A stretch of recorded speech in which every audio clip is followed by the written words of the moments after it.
गत वर्ष 24 नवंबर में जिस सर्वे के दौरान हिंसा हुई थी, उसके संबंध में माननीय मुख्यमंत्री द्वारा एक न्यायिक जांच आयोग को गठित किया गया था, जिसमें जिस आयोग के चेयरमैन थे श्री देवेंद्र खन्ना, माननीय रिटायर्ड जज थे वो, एक थे माननीय डीजीपी ए.के. जैन और वरिष्ठ आईएएस सोहन लाल जी। उन्होंने 24 नवंबर की हिंसा से संबंधित वहाँ इन्वेस्टिगेशन किया मौके पर जाकर, और जो भी उससे संबंध में जांच में ये दंगा कैसे हुआ, सर्वे में ये व्यवधान पैदा करने के लिए किन लोगों ने व्यवधान पैदा किया, घटना किस तरीके से हुई, किन लोगों द्वारा टाइप की गई, क्या क्या उस पर तथ्य पाए गए थे, क्या ये विस्तृत रिपोर्ट उन्होंने लिखा होगा उसमें। उसमें मेरा भी स्टेटमेंट रिकॉर्ड किया था। क्या उम्मीद है रिपोर्ट जो आएगी, या मतलब क्या ऐसे लोगों को बलवा करने वाला?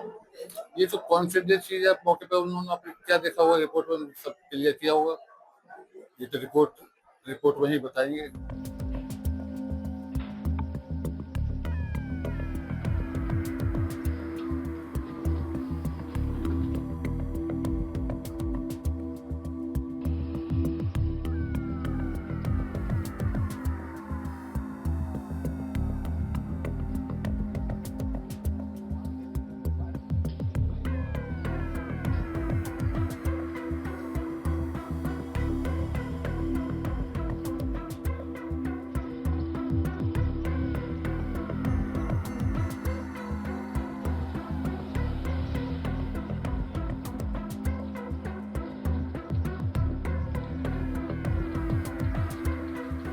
जो रिपोर्ट सबमिट की गई है उसमें कहा गया कि हिंदुओं ने पलायन किया आजादी का, क्या कहेंगे? देखिए, बिल्कुल संभल का सच है। संभल में जिस तरह से आजादी के बाद डेमोग्राफिक चेंज हुआ है, ये स्पष्ट रूप से दिखाता है कि वहां पे किस तरह से हिंदुओं के साथ बर्बरता हुई है। 15 ऐसे दंगे हुए हैं जिसमें एथनिक क्लेंजिंग की गई है, हिंदू समाज के लोगों के साथ वहां पे उनके फंडामेंटल राइट्स का उल्लंघन किया गया है। अभी हाल ही में जब ये सर्वे हुआ था, सर्वे के बाद आप सब लोगों ने देखा कि किस तरह से वहां पे प्रशासन ने हिंदू मंदिर को, जो ऑलरेडी जीर्ण अवस्था में पड़ा था, बंद था, वहां पे पूजा पाठ नहीं करने दी जा रही थी, उस बजरंग बली के मंदिर को, भोलेनाथ के मंदिर को प्रशासन ने खुलवाया। किस तरह से वहां पे बावली मिली है, किस तरह से वहां पे अलग अलग कूप और कुएं मिल रहे हैं, जो ये साबित करता है कि पुराणों के अनुसार वो एक बहुत ही पूज्य स्थल रहा है। और एक जबरन ढंग से, गलत ढंग से इस पूरे परिसर को, हरिहर मंदिर को हमारे एक मस्जिद का शेप देने की कोशिश की गई है। किस तरह से संभल में टेरर लिंक्स हैं, अलकायदा और अलग अलग जो अंतरराष्ट्रीय टेरर ग्रुप्स हैं, उससे संभल का डायरेक्ट कनेक्शन है। ये सारी बातें इस रिपोर्ट में आप लोग के माध्यम से मुझे पता चला है, उभर के सामने आई है। इस रिपोर्ट का भी अब डिटेल्ड अवलोकन हम लोगों को करना है। पर मैं बात कहना चाहता हूं कि जो लोगों ने एक फेक नैरेटिव गढ़ा था कि विष्णु शंकर जैन ने जय श्री राम के नारे लगाए, जिसकी वजह से संभल में हिंसा हुई, ये उन सारे लोगों को स्पष्ट करता है कि जो लोग वहां पे विक्टिम थे, पीड़ित थे, उनको वहां पे एक गलत रूप से दिखाने की कोशिश की गई है, और जो वहां के मूल मास्टरमाइंड कॉन्स्पिरेटर्स हैं, उनको बचाने की साजिश की जा रही थी, जो इस रिपोर्ट से पर्दाफाश हो।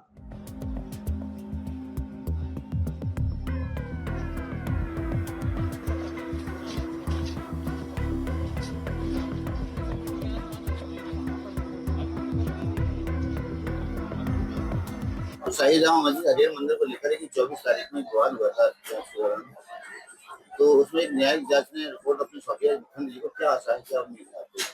ये जांच आयोग ने जो रिपोर्ट भेजी है वो अपने व्यू से उन्होंने भेज दी। जब मुसलमान के खिलाफ चार्जशीट ही लग गई तो जांच आयोग की रिपोर्ट की कोई जरूरत नहीं रह जाती है। आगे क्या उम्मीद है आपको, क्या जांच में उन्होंने क्या पाया, क्या देखा, ये तो नहीं मालूम है। और जांच रिपोर्ट अभी हमने उसका अवलोकन भी नहीं किया है। अवलोकन करें तब पता चलेगा उन्होंने क्या क्या, किन मुद्दों पर अपनी रिपोर्ट दी है। जांच रिपोर्ट आने के बाद में कोई आगे जांच रिपोर्ट जो है कोई फाइनल ऑर्डर नहीं है, कोर्ट का कोई ऑर्डर नहीं है, उनका अपना पर्सनल व्यू है। कोर्ट अपने हिसाब से काम करेगी।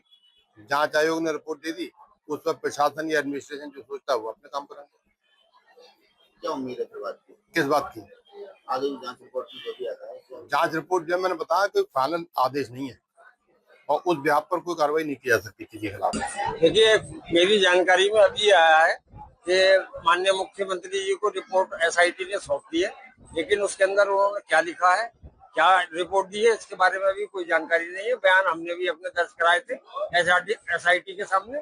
अब देखते हैं जब रिपोर्ट आ जाएगी तब उस पर हम बताएंगे कि SIT ने क्या रिपोर्ट दी है क्या नहीं दी है। अभी हमारी जानकारी में कुछ है ही नहीं, तो क्या बताएं, बताइए।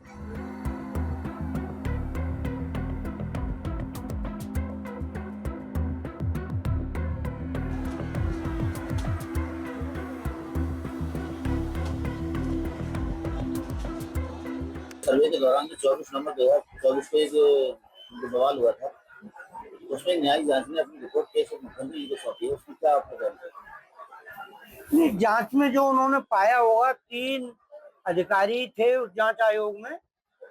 एक तो हाई कोर्ट के रिटायर्ड जज मिस्टर अरोड़ा जी थे, एक रिटायर्ड IPS थे, एक रिटायर्ड IAS थे। तो उन्होंने जो मौके पे देखा होगा, जो बहुत सारे लोगों के उन्होंने बयान लिए हैं, उसमें हमारे भी बयान हुए थे, तो जो उनको उचित लगा होगा और जो बयानों के आधार पर, साक्ष्य के आधार पर, और उन्होंने जामा मस्जिद कम हरिहर मंदिर का मुआयना भी किया था, निरीक्षण भी किया था, तो जो उन्होंने वहां देखा होगा वो लिखा होगा अपनी रिपोर्ट में।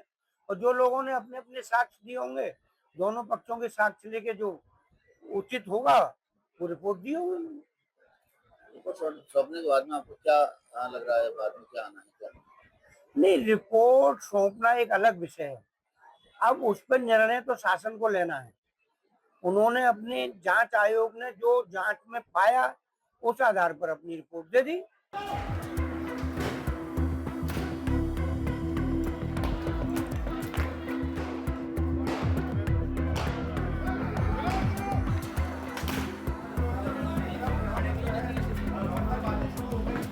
जो इलाका है, जो कि दूसरा पक्ष